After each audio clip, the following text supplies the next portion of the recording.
हमें एपिसोड की स्टार्टिंग में वही बच्ची दिखाई जाती है जिसकी गोकू ने जान बचाई थी। वो उससे पूछती है कि आखिरकार तुम इतने स्ट्रॉन्ग कैसे हो, क्योंकि हम दोनों तो सेम एज के हैं, पर तुमने उस पूरी आर्मी को अकेले कैसे हरा दिया। तब गोकू बताता है ये सब ट्रेनिंग का नतीजा है, पर वो एक छोटी बच्ची ही थी, उसे ट्रेनिंग का मतलब भी नहीं पता था। अब गोकू खुद कंफ्यूज हो गया था कि वो ट्रेनिंग का मतलब कैसे बताए। तब भी वो बोलती है कि जाने दो, मैं बस तुम्हें शुक्रिया अदा करना चाहती हूँ क्योंकि तुमने मेरी जान बचाई। पर वो तभी नोटिस करती है कि गोकू के कान राउंडेड नहीं होते। फिर वो पूछती है कि आखिर तुम कौन से वर्ल्ड से आए हो। तब गोकू बता देता है कि वो सेन वर्ल्ड से आया है, और वो कंफ्यूज हो जाती है क्योंकि इसने इसके नाम कभी नहीं सुना था। तो वो डिटेल मांगती है, तुम आखिर कौन से वर्ल्ड से हो। तब सुप्रीम काय और गोकू कंफ्यूज हो चुके थे कि उसे क्या बोलें, क्योंकि वो सच तो नहीं बता सकते। तब ग्लोरी बोलता है ये सेकंड वर्ल्ड से है। तब वो सुप्रीम के बीच में बोलती है, तुम भी बहुत ज़्यादा बहादुर हो, तुम में इतनी पावर नहीं थी तब भी तुम उन लोगों को बचाने के लिए मैदान के बीच में उतर गई। गोकू बोलता है और साथ में बेवकूफ़ भी। वो गोकू को अपना मुंह बंद करने के लिए बोलती है। अब वो कहती है कि अगर वो बम मेरा काम कर जाता तो मुझे तुम्हारी जरूरत नहीं पड़ती। तभी ग्लोरी बोलता है कि अब इसे छोड़ो, हमें देर हो रही है, और वो वहाँ से जाने लग जाते हैं। तो वो पूछती है कि तुम कहाँ जा रहे हो, और हम जानते हैं कि गोगो कितना इनोसेंट है, वो उसे झूठ बोलना आता ही नहीं। वो बता देता है कि हम कैसल जा रहे हैं। इससे पहले कि सुप्रीम गाय उसे रोक पाते तब तक बहुत देर हो चुकी थी। उस लड़की ने तो वो सुन लिया था। तब वो बच्ची पूछती है कि तुम उधर क्यों जा रही हो। तो सुप्रीम गाय बोलते हैं कि माफ़ करना, हमें तुम्हें बता नहीं सकते, वो वहाँ से जल्दी पहुँचना है। और वो तीनों वहाँ से निकल जाते हैं। और तब वो लड़की अपने आप से बोलती है कि उसका रास्ता तो मुझे पता है, और वो आराम से उन तीनों को पीछे करने लग जाती है।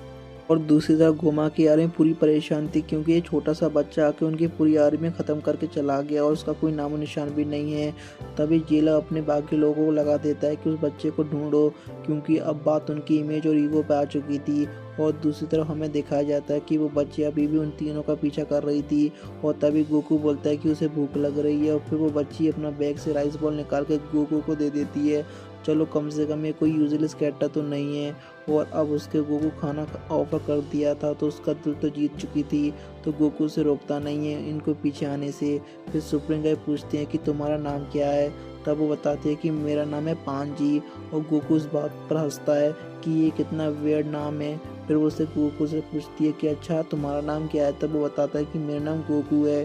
फिर पांजी बोलती है और तुम मेरा नाम क्यों वियर्ड बोल रहे थे, तुम्हारा नाम तो और भी ज़्यादा वियर्ड है। गोकू बताता है कि मेरा एक और नाम है कैकरोट। और तब पांजी उसकी बातें अजीब लग रही होती हैं कि आखिर किसी के दो दो नाम कैसे हो सकते हैं। और उसके लिए वो दोनों नाम ही अजीब थे क्योंकि डीमन वर्ल्ड में ऐसे नाम कोई रखता ही नहीं।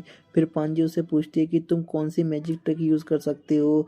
तब गोकू कंफ्यूज हो जाता है किस चीज़ के बारे में बात कर रही है। तब पांजी बोलती है कि डीमन वर्ल्ड में तो सभी मैजिशियन को मैजिक का यूज़ कर सकते हैं, किसी न किसी को मैजिक ट्रिक तो आती ही है। तो गोकू उसे सच तो नहीं बता सकता था ताकि उसे मैजिक नहीं आता। तो फिर वो उसे मैजिक ट्रिक ही दिखाता है। वो जीभ से अपनी नाक छूने की कोशिश करता है, पर पंजी इतनी बेवकूफ़ नहीं थी। वो बोलती है ये नहीं कोई मैजिक ट्रिक, ऐसा है तो तुम ही दिखा दो। और तब पंजी सामने बड़े पत्थर को फोकस करती है और बहुत ही मुश्किल से वो उस पत्थर को थोड़ा हिला पाती है। इसका मतलब ये है कि ये भी अनाड़ी है, ऐसी मैजिक यूज़ करना अच्छे नहीं आता। पर गोकू के लिए तो ये बिल्कुल नई बात थी। वो इसे इम्प्रेस हो जाता है कि वो ऐसा मैजिक कर सकती है। पर वो बताती है कि मेरा स्पेशलिटी ये नहीं है, मुझे मशीन और टेक्नोलॉजी की ज़्यादा शौक है। फिर उसके बाद वो चलना शुरू कर देते हैं।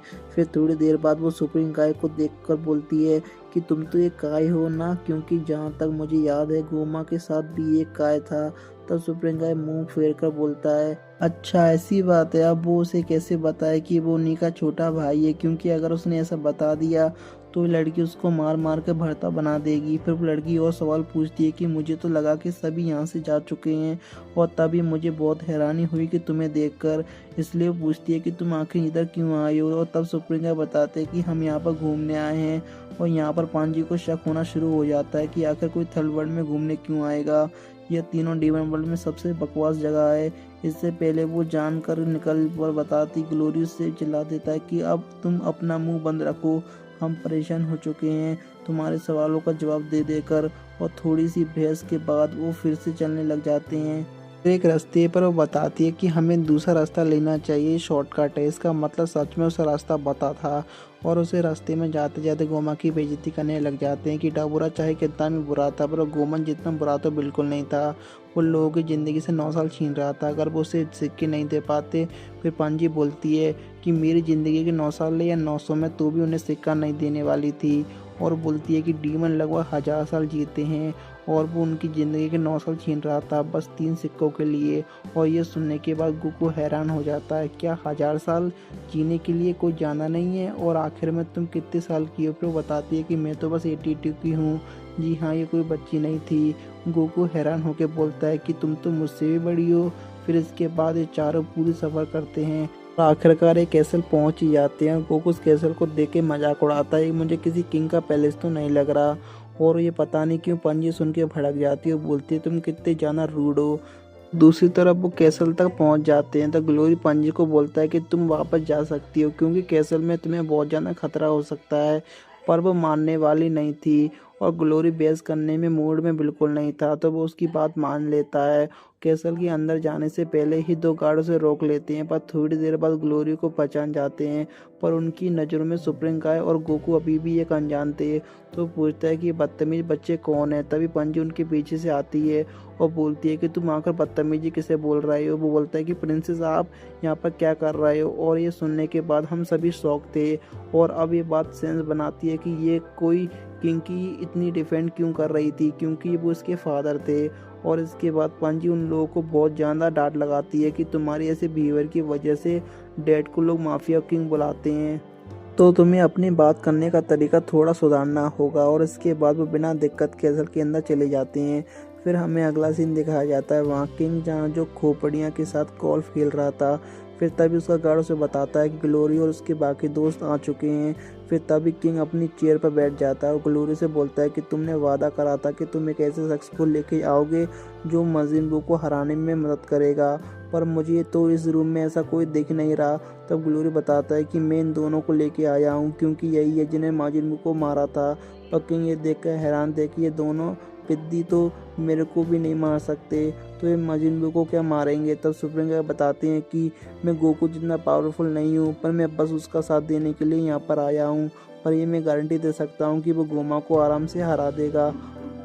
पांजी अपने डैड को बताती है कि ये झूठ नहीं बोल रहे हैं क्योंकि इन्होंने मेरी आंखों के सामने पूरी गोमा आर्मी को अकेले ही हरा दिया था और बस इतना ही नहीं, इन्होंने मेरी जान भी बचाई थी। पांजी अभी भी कंफ्यूज थी कि आखिरकार इन्होंने गोकू से क्या लेना देना है, आखिर वो उन्होंने गोकू को बुलाया ही क्यों है।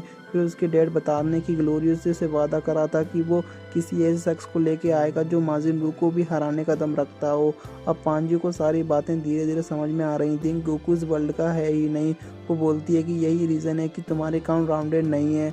तब वो किंग बताता है कि मैं गोमा का रास्ता से हटा दूंगा, खुद सुप्रीम किंग बनूंगा और इस तीनों डेमन वर्ल्ड को फिर से पीस लाऊंगा। और वो गोकू से वादा भी करता है कि अगर उसने ऐसा कर दिया तो वो उसकी शादी अपनी बेटी से करवा देगा। ये सुनने के बाद वो अपने डैड पर भड़क जाती है कि आप ऐसा मेरी परमिशन के बिना कैसे कर सकते हैं।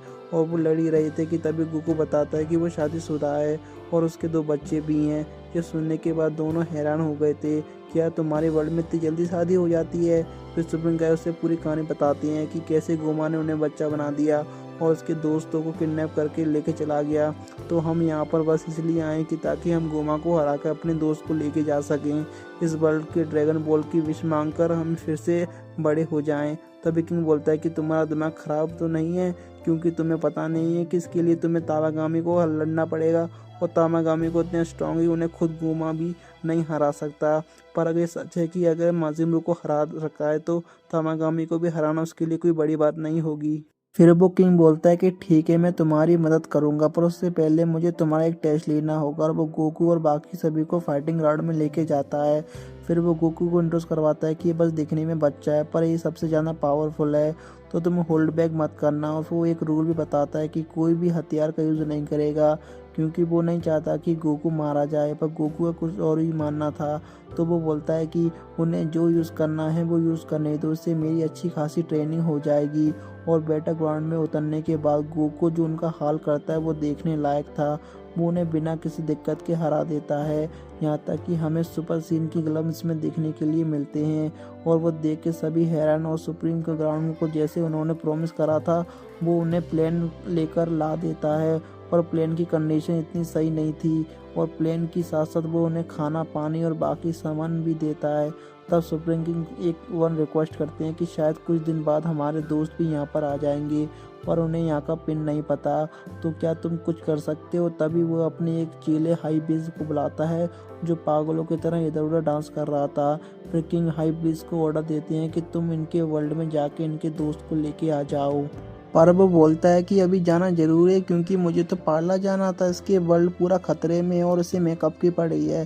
फिर वो उनके दोस्तों को उनकी कंडोकेशन और सारी डिटेल ले लेता है और वो बोलता है कि उसे एक शिप की जरूरत पड़ेगी। इसके बाद गोकू और उसके दोस्त वहाँ से जाने लगते हैं, पर पांजी भी उनके पीछे आ जाती है। किंग उसे बहुत रोकने की कोशिश करते हैं पर वो सुनती नहीं है। वो बोलती है कि ये शिप कितनी ख़राब हो रखा है, क्या होगा अगर इसके बीच में काम करना बंद कर दिया तो। आप तो जानते ही हो मैं कितनी बेस्ट मैकेनिक हूँ। और गोकू भी किंग को दिलासा देता है कि मैं इसका पूरा ख्याल रखूँगा। और जैसे ही शिप में बैठ रहे होते हैं तो सुप्रीम गाय गोकू को रोकते हुए बोलता है कि मुझे ग्लोरी पर बिल्कुल भरोसा नहीं है, क्योंकि उसने मुझसे कहा था कि किंग ने हमें बुलाया है, पर किंग तो हमारे बारे में कुछ पता ही नहीं था और ना ही उन्हें ये पता था कि वे बच्चे बन चुके हैं। पर जैसे ही गोकू से उम्मीद थी उसने वैसे ही जवाब दिया। वो बोलता है कि इसे क्या ही फर्क पड़ता है, हमें तो बस अपने दोस्तों को बचाना है, और शिप लेकर वहाँ से रवाना हो जाते हैं। तब गोकू से पूछता है कि आखिर हमें वहाँ पहुँचने में कितना टाइम लगेगा। तब ग्लोरी बताता है कि हमें लगभग 4 दिन लग सकते हैं और यहाँ शिप मुश्किल से 5 मिनट भी नहीं चलती और यहीं तभी क्रश हो जाती है। और इसी क्रश के साथ एपिसोड यहीं ख़त्म हो जाता है।